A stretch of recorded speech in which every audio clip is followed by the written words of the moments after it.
Baiklah, saya akan menjelaskan ATP hasil dari revisi, yaitu peserta didik mampu menyebutkan dengan tepat tanggal dan tokoh proklamasi kemerdekaan Indonesia secara lisan maupun tertulis. Mereka juga mampu menjelaskan makna proklamasi kemerdekaan Indonesia secara mendalam. Selain itu, peserta didik dapat menganalisis dan memberikan contoh faktor-faktor yang mempengaruhi terjadinya proklamasi kemerdekaan Indonesia.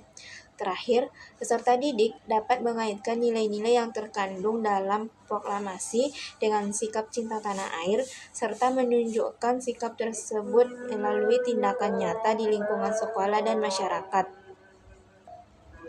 Dan adapun alasan dilakukannya revisi terhadap ATP pada yang pertama, yaitu pada ATP sebelumnya, pada ATP yang pertama misalkan mampu menyebutkan tanggal dan tokoh, mungkin bisa diperjelas tujuannya menjadi mampu menyebutkan dengan tepat tanggal dan tokoh proklamasi kemerdekaan Indonesia secara lisan maupun tertulis.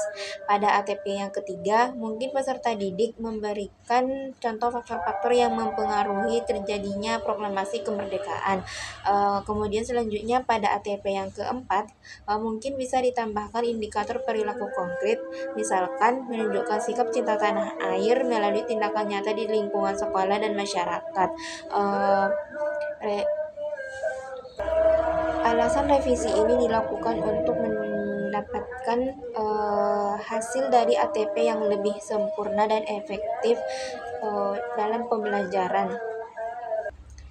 Berdasarkan dari ATP yang sudah direvisi, dengan demikian ATP ini sudah tepat dan sesuai dengan kompetensi yang ingin dicapai karena sudah mencakup aspek pengetahuan, pemahaman, analisis, dan sikap dan tujuan-tujuan yang mendukung proses pembelajaran yang menyeluruh dan fokus pada materi yang diajarkan.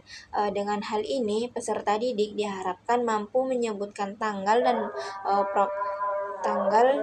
proklamasi kemerdekaan, memahami makna, menganalisis faktor-faktor yang mempengaruhi terjadinya proklamasi kemerdekaan, serta mengaitkan nilai-nilai proklamasi kemerdekaan dengan sikap tanah air, misalkan dalam lingkungan sekolah dan masyarakat. Mungkin cukup sekian penjelasannya dapat saya sampaikan.